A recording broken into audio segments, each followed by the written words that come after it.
What's going on, guys? It's your boy Darth Eternal here with the latest Star Wars news. But before we do get into that, remember, hit the subscribe, like, and notification bell so you're always in the know. Also, go check out my last video as it was a good one, so give it a thumbs up as you watch. Let's start today's show because we have some big news today.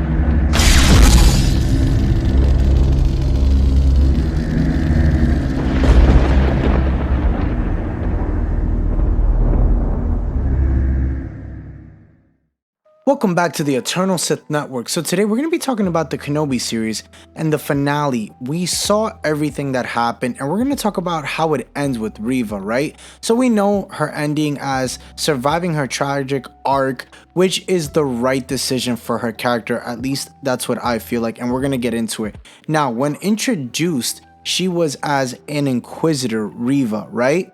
It's the most obsessed and violent of Darth Vader's dark side trained minions, yet her backstory and true motivation are eventually revealed, making her a rather complex character from what we've realized and noticed. Having Reva survive the Kenobi series allows her to have a starring role in future Star Wars stories, as well as gives her a fantasizing, internal struggle that she wouldn't have had if she died in the series finale. Now, we know that her story arc implied that perhaps, she'd be redeemed for her wrongdoing as the third sister, but as it is often the case when a dark side user turns good, she dies shortly afterward, right? So her survival is refreshing change of pace for sure, without a doubt.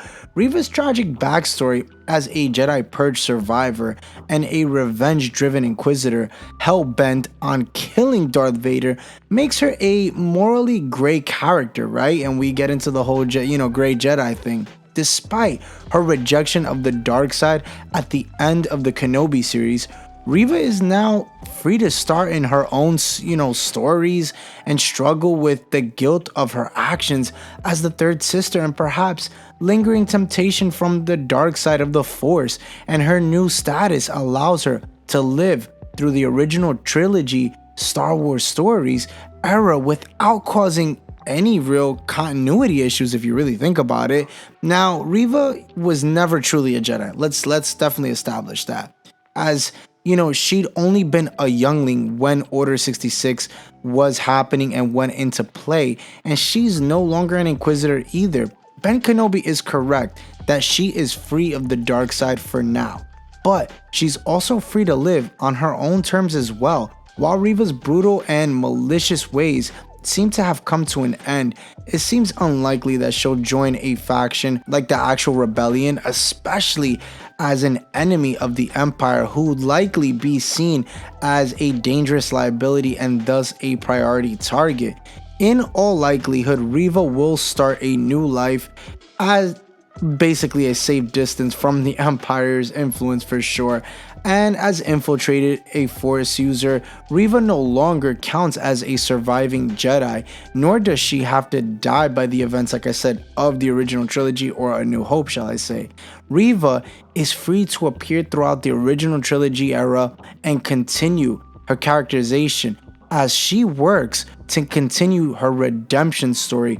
The Kenobi series, made all of this possible by refreshingly not killing Reva at the conclusion of her redemption arc. And this is why I feel like her character is going to be so important going forward, because again, we've had them talking about a Cal Kestis series live action, and I would love to see her character thrive in that series, and she can maybe learn some things from Cal Kestis, as she probably can help him out, as well as we see that series and that video game. It looks really good and takes place around the Kenobi timeline as well, so that's exciting to hear. Again, there's a lot for her character to explore now that she is free, as Kenobi had mentioned.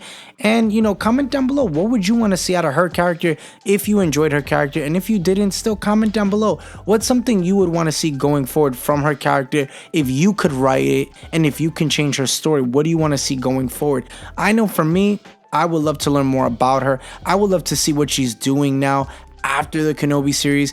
Is she still, does she go into hiding? Does she just kind of not use anything? Does she just kind of just vanish? Does she go, into exile, or does she become a part of the Rebel Alliance? And as I said before, maybe she doesn't do that because it's unlikely, she would want to be anywhere close to the Empire. But does she, help out, a character like Cal Kestis, Quinlan Voss? Does she become, this bounty hunter, possibly like Asajj Ventress did, in the Clone Wars? There's so much for her character to explore, and I'm excited for it. And again, I understand that a lot of people didn't like, her character development or how they portrayed her character in the Kenobi series, as they say it's bad writing. But I didn't mind her character.